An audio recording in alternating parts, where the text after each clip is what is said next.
you know, the massive expanse of like Eurasia. So I don't know if that's a thing, but like that would be interesting. It was ultimately able to retake any territory which had been temporarily lost to the invaders and secessionists. By the 5th century, the pitfalls of the Empire's crushing military burden had become apparent. The western half of the Empire had a standing army of approximately 250,000 troops. Dude, that's decent. Also, I didn't know they had... I mean, I knew they had legions, but I didn't... I suppose they are professional troops. I just don't know why I didn't classify them as a standing army.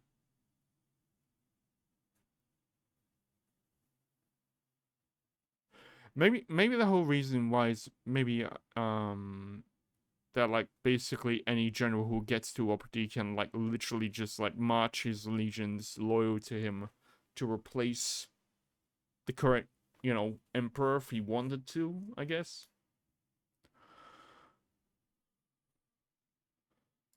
Drawn from a 5th century population of around 20 million. This army was divided into two. I can't believe that, man. This empire literally had the same population as Australia does today. Well, Australia I think it's 27 million, but yeah. Groups. One was the frontier soldiers, the Riparienses and Limitani, who numbered around 130,000. The other was the interior units, the Comitatenses, numbering around 115,000. According to modern demographers, the actual number of field armies totaled around 65,000, due to the poor return from recruitment and conscription drives. The lack of a regular army forced the Roman commanders to turn to the barbarians on their borders.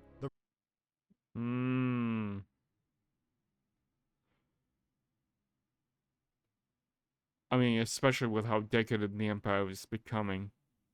Not many people want to throw their lives away for, you know, the empire, so it's just like, hey, you, person in rags, get over here, you're a legionnaire now. Reliance on barbarian mercenaries had roots set almost 200 years before the collapse of the Western Empire. Reigning between 253 and 268 CE, Emperor Gallienus banned senators from army commands, and most civilians lost all experience of and the taste for military life. The military became a caste apart, recruited no longer from the cities, but from less Romanized border peoples, such as the Illyrians. Later, even these border peoples were supplemented by non-Roman auxiliaries. Military service with Rome, sustained by an all-providing bureaucracy, attracted many barbarian peoples as a path to a better life.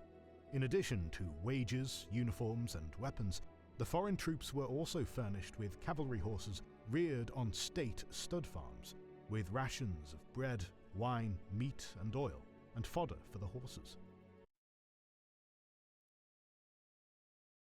No, I'm not going to say anything more. I've already said enough, but this says parallels. If you're willing to look into it, there's parallels that are very apparent.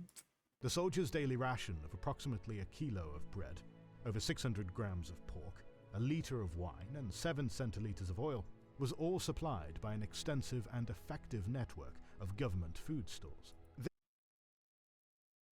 That's a measurement you never hear very often. Centiliters.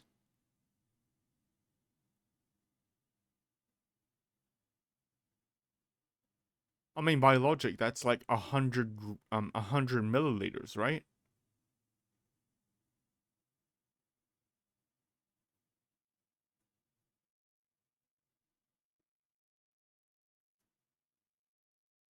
That feels weird to say or think about. Yo. This cushioned existence reflected the habits of a civilized, sedentary, and high-consuming population, which would have appeared as paradise to Europe's semi-nomadic Germanic and Slavic peoples. That's what I just said. It's a very decadent society, and obviously a lot of people would want to, bite the bullet and settle down and just, get provided, fight for their wars. In exchange, you get free food, room and board, and also a farm owned by the state. To them, serving the Empire was easier and more attractive than life on the other side of the frontier.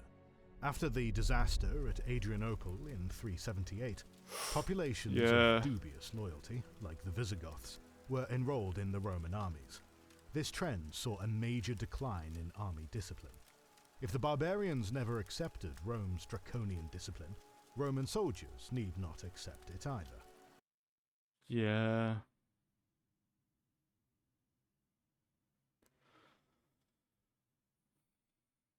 Yeah, if you let in people who do not respect your rules and your culture, then understandably things are gonna get south a lot faster than they otherwise would have. I mean, without this like whole problem, it would have, gone down eventually, but it might have struggled on like a little bit longer. Maybe bolstered by its sister state with the Byzantines, but like, I mean, there could have been like a marriage between oh fuck, I forgot who it was, but it was Empress Theodora. Yeah, I think it's in the 400. No, not 400s, because that will be after. Fuck. I can't remember. There's like a failed marriage and it like fell through. And if that had like actually worked, it would have rejoined the empire back together. I don't know. Writing around 400, even worse, Roman armies too often fought each other for supremacy and the right to rule, crippling the already plummeting system. The Roman world is collapsing. Fighting among ourselves costs us more than fighting our enemies, so wrote St. Jerome of Bethlehem in 396. The internal power struggles crippled the empire's chances of repelling the encroaching barbarian hordes that were about to cross the frontiers. A crucial weakness of the Roman Empire was its lack of an accepted system of succession. In theory, the empire was not a monarchy, but emperors exploited dynastic feeling. Yeah, it was yeah, it was definitely not. It was despotic. That's what it was.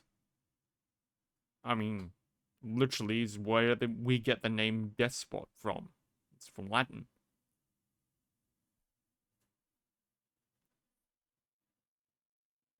As I said before, literally anyone with like a big enough following in the military can literally just take Roman leadership if he wanted to. Anyone can do this. You can just take it. Where they could, even if they had incompetent heirs. Moreover, armies continued to proclaim emperors to the end. In 407, troops in Britain followed the pretender Constantine III to Gaul, thereby stripping Britain of its last troops. The two most capable West Roman generals of the 5th century, Stilicho and Aetius, both fell victim to palace coups, personal feuds between generals, encouraged by the Empress Galla Placidia, led to the conquest of Africa by the Vandals. Roman society struggled in the West during the waning years of its life. Despite the government's efforts to meet its objectives and the constant obstacles it faced, Roman society retreated into its shell in an endeavor to escape from the state, while still enjoying the advantages it supplied. For the poor and homeless, who were desperate for protection, turning to the church became the only source of refuge. Yep. That's what religion does. One, as a means of control, and two, as a placating, like, solve for people down on their luck.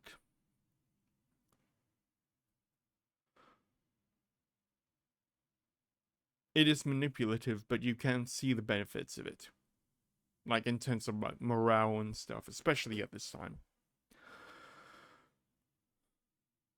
Also, when I like found out how different like the founding Christian faith was, like before it was taken as a tool by the Romans as a as like the state religion. It's very interesting, like how different it is, and how different it became. Because like the founding Christian faith was basically the same to what you know, well, Jesus Christ implemented. It was only after it was taken as a state religion where it became secularized and corrupted, I guess. But yeah, it's an interesting thing there. Under the ruling of the First Council of Nicaea in 325, clerics were forbidden to enter the following of a lay patron, which is when an ecclesiastical office is established by private means. Still, there was no distinction which forbade support in the contrary direction. During the 4th and 5th centuries, there was a marked rise in the number of clergy members. This is likely because the lands of the church were subject to taxes, but the clergy were exempt from taxation and military service alike. It is during this time that the church took definitive shape as a structure within the framework of the Roman state. Its hierarchy. I guess that will be I guess the foundation of like the separation of church and state, I guess. Because like throughout history from this time, churches were exempt from taxation by like the state.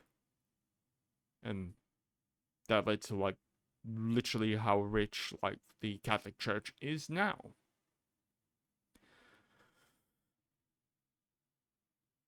Second to that, I really want to see what's inside like the Vatican vaults, man. I mean, I know it's probably just not gonna be that, you know, interesting, but I kind of want to see it.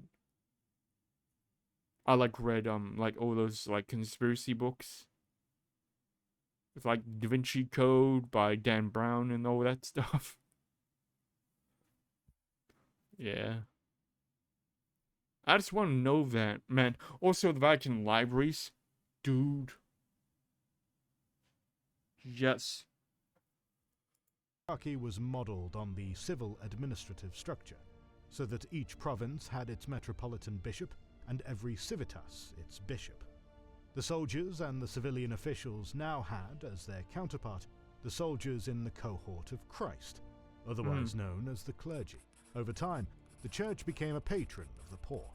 Instead of military service as a way to escape homelessness, the church became the alternative for the poor, contributing to the reliance on forcing the Roman government to turn to conscription or mercenaries. Despite its theoretical size, the standing army of the West was unable to stop the advance of the Alans, Vandals, Suebi, Visigoths, and Ostrogoths.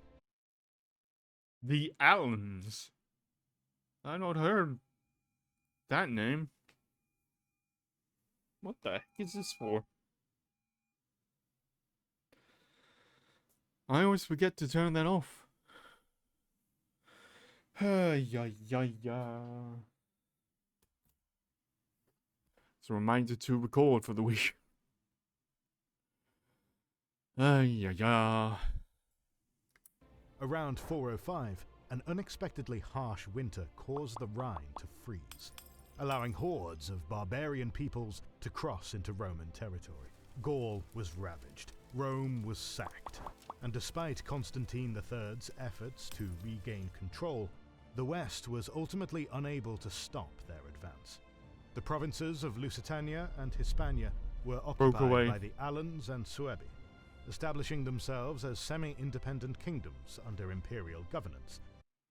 Keep your eye on the Suebi, because I think they actually migrated to Britain at some point. Or they're from Britain. I can't remember. There may be... No, the Suebi are from, Wait. Go back. Back? Yeah, they're from up here, I believe. I think so. Independent kingdoms under imperial governance, much to Rome's displeasure. Britain, having lost its entire garrison when it left with Constantine III, was defensive. Yeah, basically, like... Well, it didn't get overrun, but it got...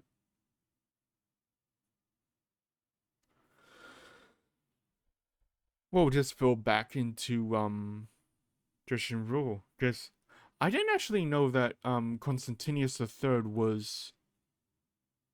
a former governor of Britannia. I didn't know that.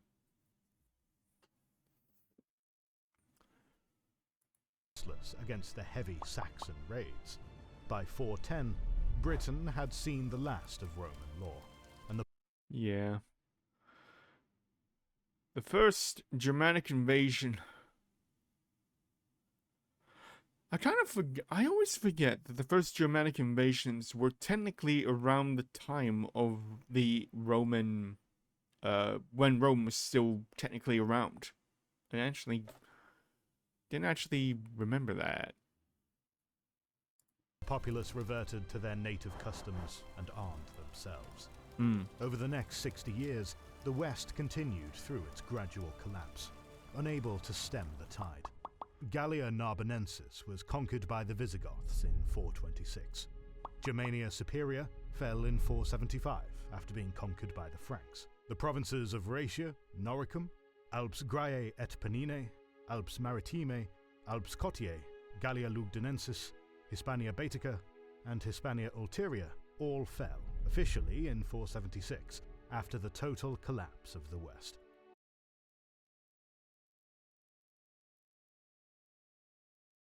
I didn't know the Burgundians... I mean, I knew about the Franks. Don't get me wrong. I didn't know the Burgundians were... were from this period. Also, the Alemanni. Why does that name ring a bell? Hang on.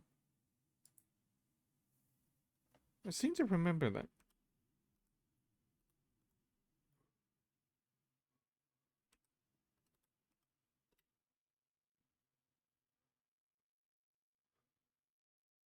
Yeah? Why does it make tickle my brain? 496, Alemanni was conquered by the Frankish leader Clovis. I do know Clovis.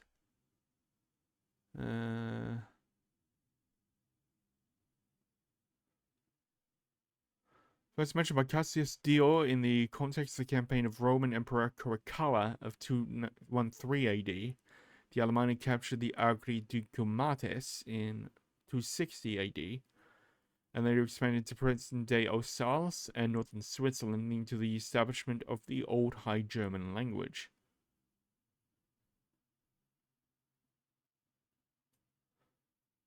Why have... Alemanni means old men. Cool.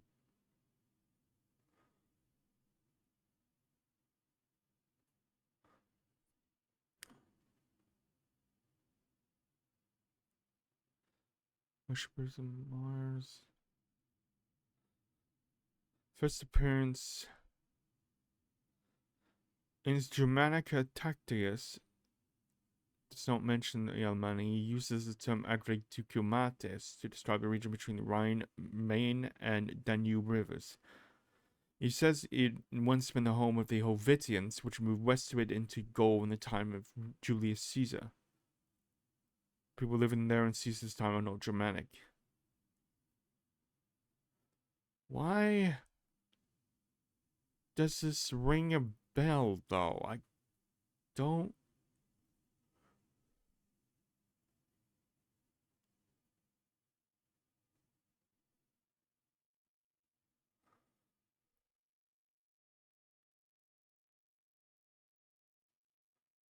Is it because of that?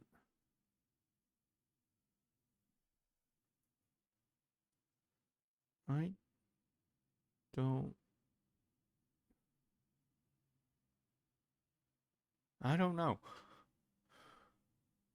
I guess we'll find out. Raetia was conquered by the Ostrogoths. Noricum and the 3 Alps provinces were absorbed by Odoacer when he deposed Romulus Augustulus in 476, thereby ending the reign of the last Western emperor and bringing about the end of the Western Empire. With these losses, the Western Roman Empire ended, and the provinces which it had controlled for around 400 years with it. In the east, the Roman Empire continued, experiencing periods of growth and decay in equal measure.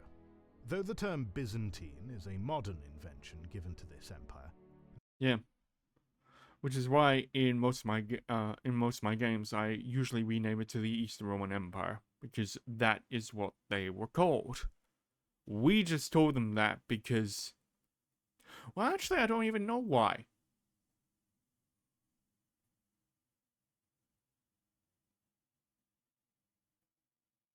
I don't know why. You know what? I'm gonna look it up. Hang on. Again, why was the Byzantines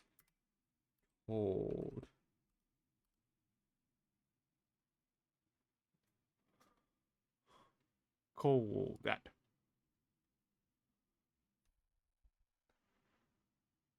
Oh, is it just from the city? The term Byzantine Empire was coined only after its demise. The citizens used the term Roman Empire and called themselves Romans. Okay, yeah. But who called them that first?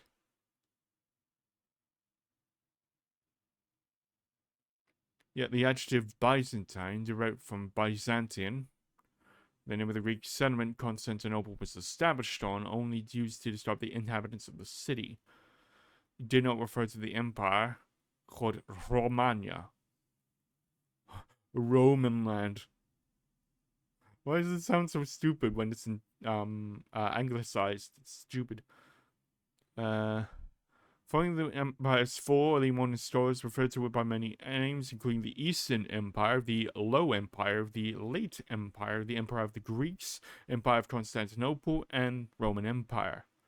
The increasing use of Byzantine and Byzantine Empire started with 15th century historian Lainakos Chalkokindilis. I probably butchered that. Whose works were widely propagated by Hieronymus Wolff. Why does that ring a bell? Famous for introducing a Roman historiography that became the standard in works of medieval Byzantine history. Byzantine was used adjectively along terms such as the Empire of the Greeks until the 19th century.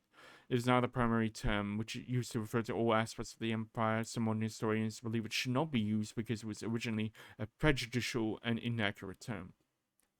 Yeah, I kind of agree with that. So it was just by a random Greek philosopher who just said, you know what? They're called that. Screw it.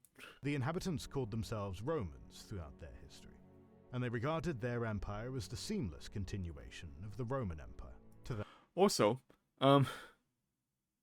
they're said in the 15th century, so that was like only 100 years after they fell. Well, not even that. 50 years after they fell. Just about. What the hell? I guess one of the greatest, like, empires and its continuation basically fell, like, within, after a generation. We're just gonna basically call it this, because fuck it. Okay, great. To that end, they attempted to reconquer what the West had lost, in an effort to restore Roman hegemony. Yeah, that was relatively early on, like after the Roman Empire fell. I believe it was, I mean, the Western Roman Empire fell. I think it was, can't remember his name. But he made a go of it. He, like, I think he conquered southern Italy. And, like, we took Africa. But then he, like, died suddenly. Under Justinian I, Justinian, that's his freaking name. The Romans regained much of the territory lost when the Western Empire collapsed, and succeeded in establishing footholds across the Mediterranean to ensure they remained under Eastern Roman control. Justinian's famed general Belisarius had reconquered Northern Africa, Sicily, the Italian peninsula, and Dalmatia during the... Oh, he did take Rome!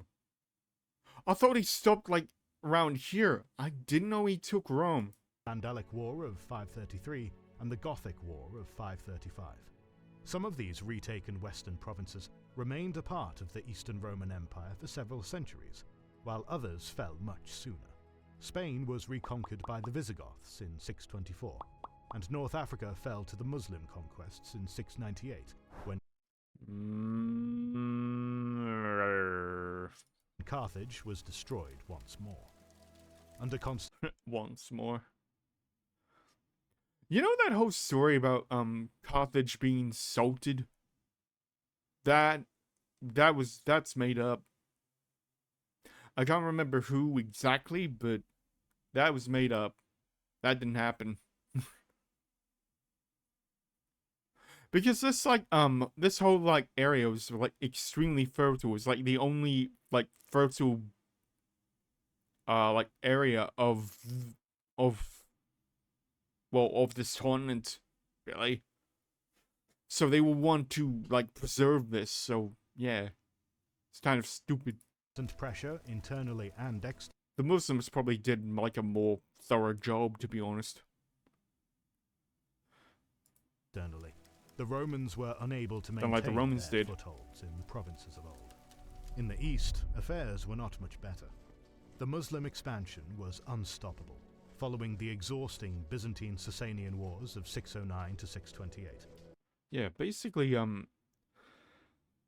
which I learned this pretty recently. The Sassanids, they existed before Muslim, and their faith that they followed, it's like an interesting, like, I would say, kind of subset off of Christianity. I mean, it's not officially, but that's what I think. Called Zoroastrianism. Basically worships fire and has like an eternal flame. It's kind of like the keeper. It's kind of interesting.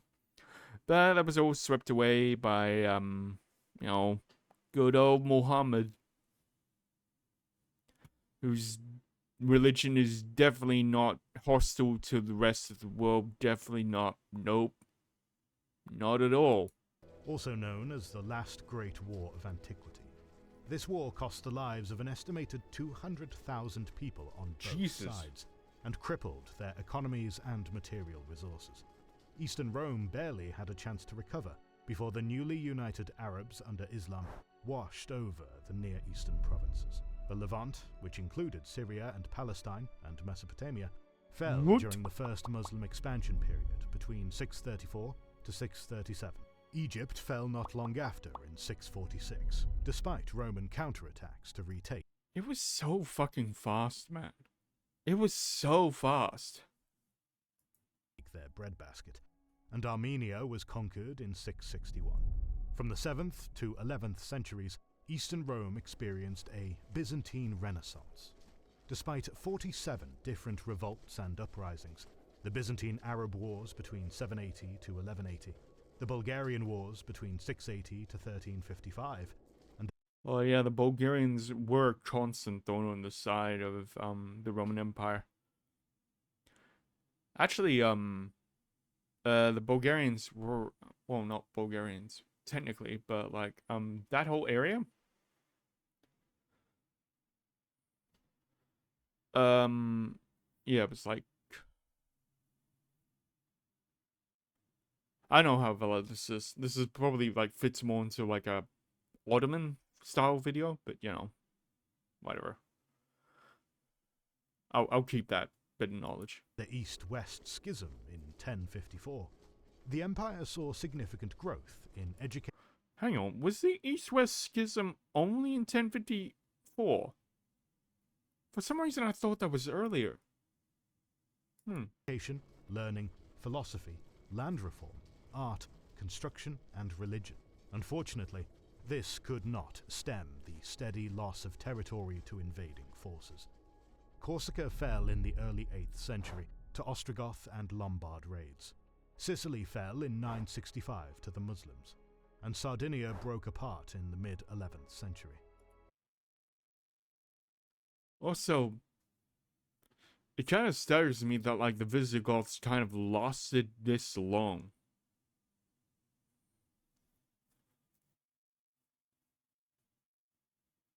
Like, I want to know, oh no, they probably got, like, wiped off the map when the Muslims arrived in, like, Iberia, right?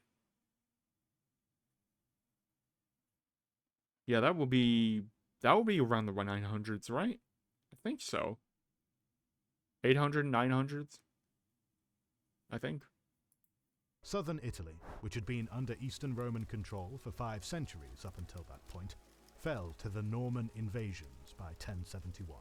But yeah, now many people know that the Normans expanded a lot more than, you know, from north of France into Britain. There was a lot more migrations. There was like one in like don't quote me on this, but I believe there was one failed Norman colony in Crimea, like around there. I believe. Don't quote me on that. Actually, you know what? Let's look it up now. Norman diaspora.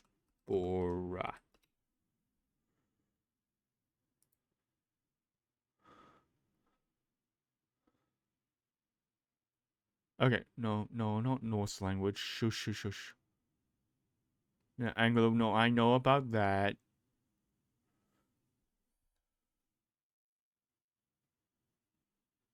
Yeah, the formation of the county Rowan.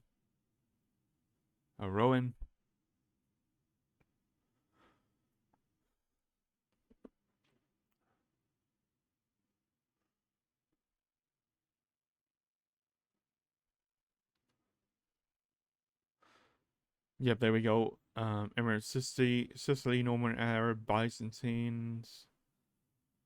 The Horteville family, Salerno. Wait, Iberian Peninsula? I don't know about this. No one's continued to... Oh, this was after. That was like it happened like concurrently. In, Frankish countries, Normans began to encourage them to participate. Now I'm looking for, like, colonies. Norman Kingdom of Sicily conquered and kept its vassals several cities on the Africa coast, corresponding to Tunisia and parts of Algeria and Libya.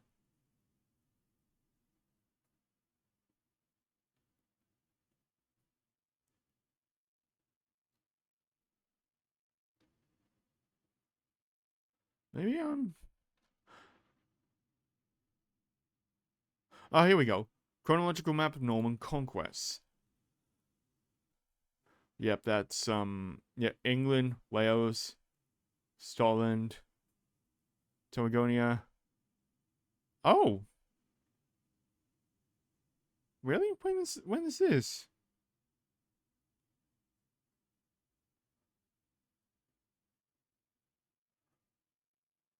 Kingdom of Scotland, Union of Crowns, Kingdom of Cyprus, County of Flanders. I didn't know Cyprus was part of it. The Angevin Empire, that's not. Kingdom of the Canary Islands. I thought that was solely County of Tripoli.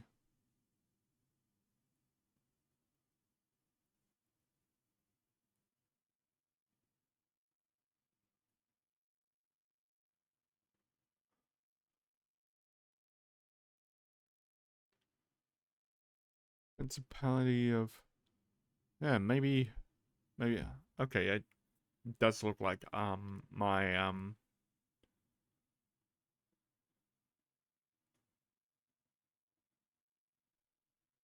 I didn't know they like conquered up here. I thought they went up here into Crimea, but no, they conquered the northern part of Turkey. Or like Anatolia, that's... Okay, didn't know that. Good to be corrected.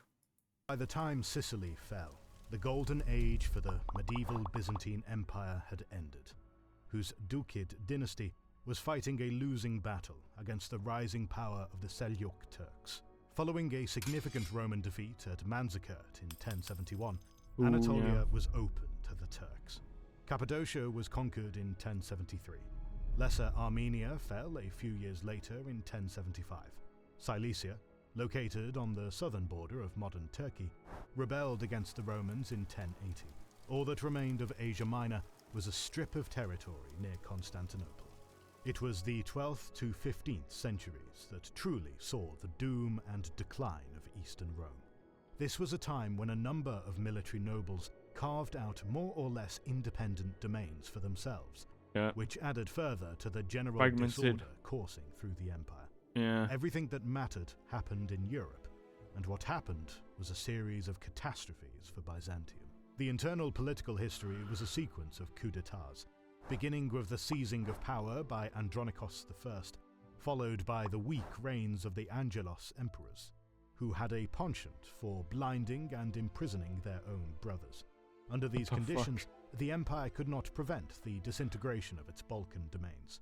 In 1181, rebel Serbs and Hungarians raided Macedonia and Bulgaria, which regained the independence they had lost for nearly 2 centuries. Henceforth, Eastern Rome had no access to the Adriatic, except by the coast of Albania, whose princes, while independent, remained loyal to the Serbs for fear of expansion. Then, in 1202, Vukan of Serbia recognized the supremacy of the Pope in Rome. Vulcan. That's a badass name. Over the Patriarch in Constantinople. In 1204, Kaloyan of Bulgaria even received his crown from Pope Innocent III. Rome hadn't just lost its territories, it was also losing its political and religious prominence. In 1185, the Normans of Sicily went back on the offensive and succeeded in taking and plundering Thessalonica, the second city of the empire. Although they were pushed back, they were quickly followed by the Third Crusade in 1189 to 1190, in the course of which Barbarossa, Emperor of the Holy Roman Empire, came close to attacking Constantinople itself. The only territory that the Eastern Roman Empire lost during the Third Crusade was Cyprus, conquered by King Richard of England. However, the idea of the Byzantines as the sick man of Europe was henceforth rooted in the West, and reappeared when the Crusaders of 1204 decided to sack Constantinople. The last decade of the 12th century had seen an acceleration in the internal dismemberment of the empire. I didn't know the whole sick man of Europe thing. I thought the whole sick man of Europe thing was like a purely modern, well, relatively modern invention with, like, you know, the Ottoman Empire. I didn't know it also applied to the Byzantines in the end. Okay. Everything worked towards this, from the dispersal of tax resources, exemptions, and grants of land to the sovereign's relations and allies, to the provincialization of the economy and culture. Before 1204, it was clear that whole regions of the empire had broken away from it to a greater or lesser extent, both in Europe and in Asia Minor. Theodore Mangaphus in Philadelphia and Leo Sigoros at Corinth and Argos behaved like... I'm sorry, what? Repeat that again. I kind of zoned out for a little bit. Wait, what? Or lesser extent, both in Europe and in Asia Minor. Theodore Mangaphus in Philadelphia and... Theodore Mangaphus of Philadelphia.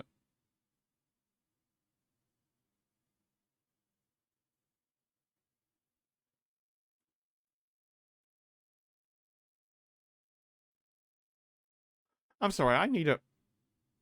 Oh, wait, no, I don't even know how to what? And Leosagoros at Corinth and Argos behaved like minor kings. The basic principle that had never been it's probably like Delphica, as in the city of Delphi, but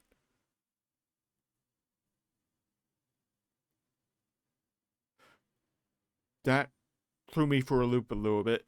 Seriously questioned in Eastern Rome, namely the sacred unity of political power, became gradually hazier in people's minds, because the new dynasties had nothing in common with the claimants to the throne in previous centuries. True. While the general Bardas Scaleros used his command to acquire supreme authority back in 976, Sagoros aimed only at carving out for himself an independent principality in central Greece. Following the sack of Constantinople and its occupation by the Latin invaders of Western Europe, the administrative structure of the Byzantine state went into exile, forming the successor states of the Empire of Nicaea, the Despotate of Epirus, and the Empire of Trebizond.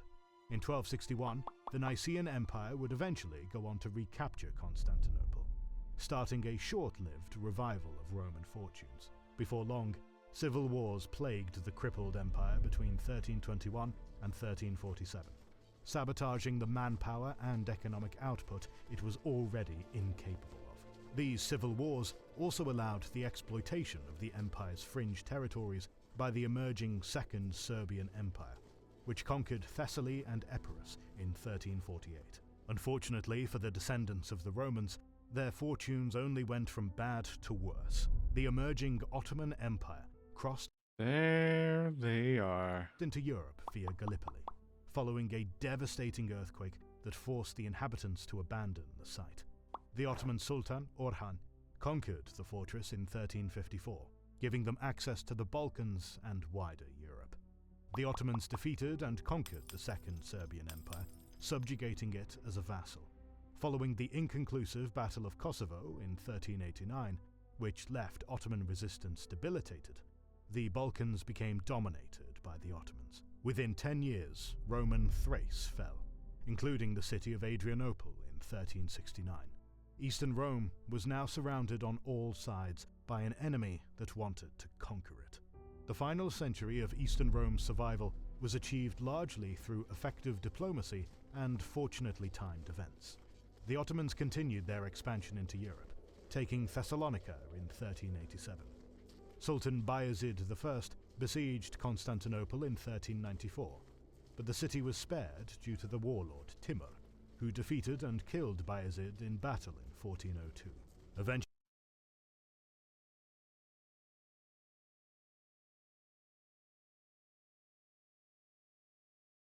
never mind. I thought I recognized the name Timur.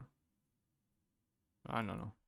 Sultan Mehmet II besieged Constantinople in 1453. Ah, yes, Centuries Mehmet. of Eastern Roman decline had allowed the Ottomans to conquer their neighbors and isolate Rome from any remaining strength it had. Though the provinces had mostly been lost due to military action from foreign powers, the internal stability of the Roman Empire in the east and west was plagued by infighting, incompetence, and misfortune.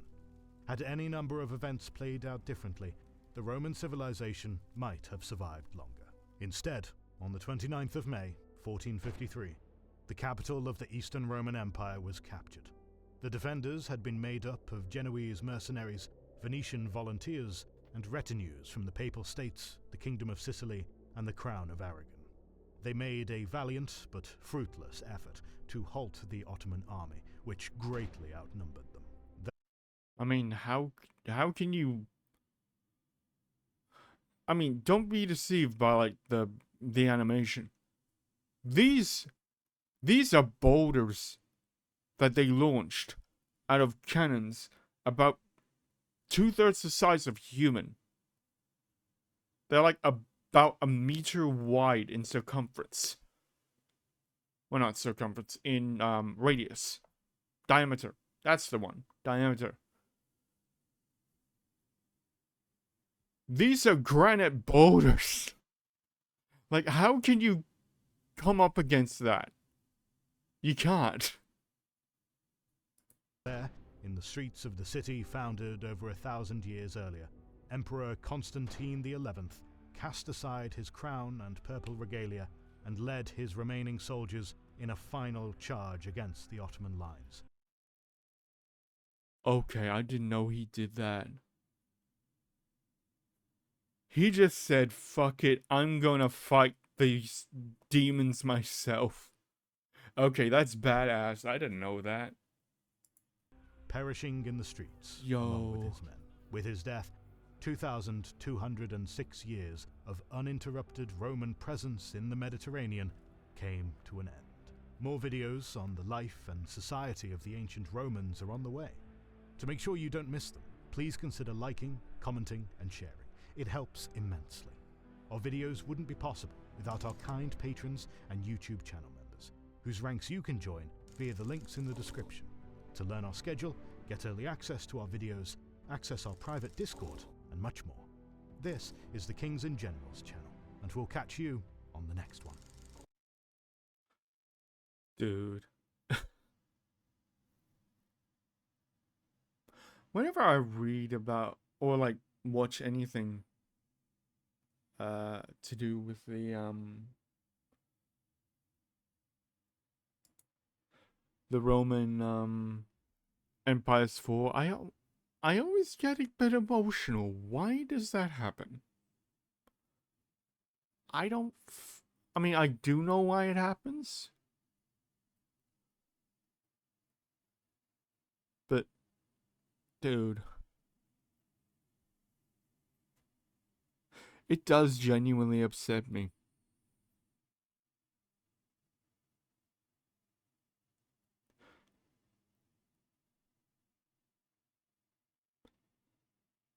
Maybe it's, the fact that the last emperor of Rome just basically said, fuck it, I'm gonna fight alongside my men to defense my city. You know what? That's pretty damn badass.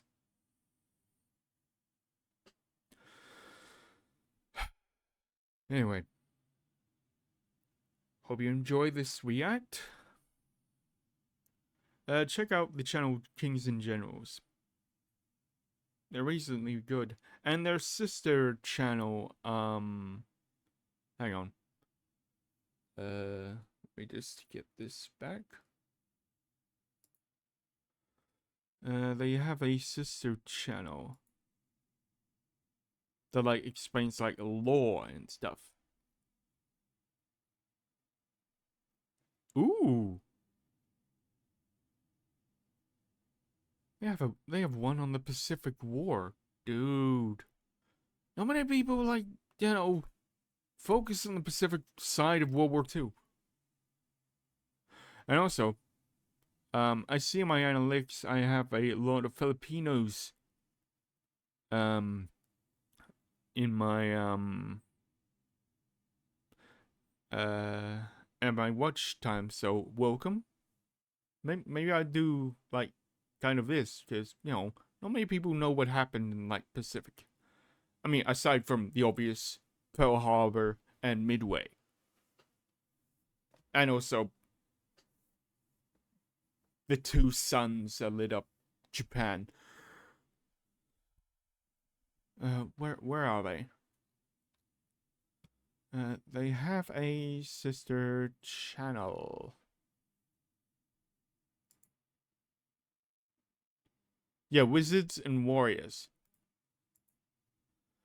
They're like, oh. Really?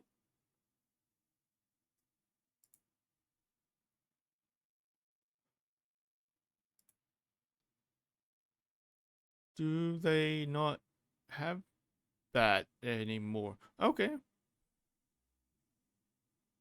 Okay, I didn't know that.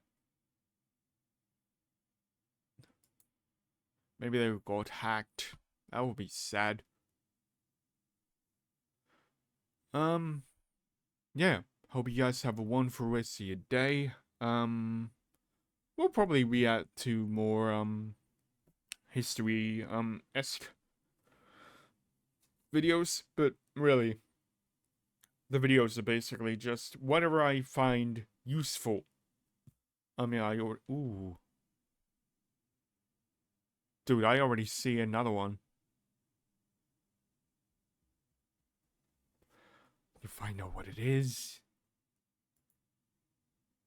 in a couple weeks. So, hope you guys have a wonderful rest of your day wherever you are. I've been Purist, signing off.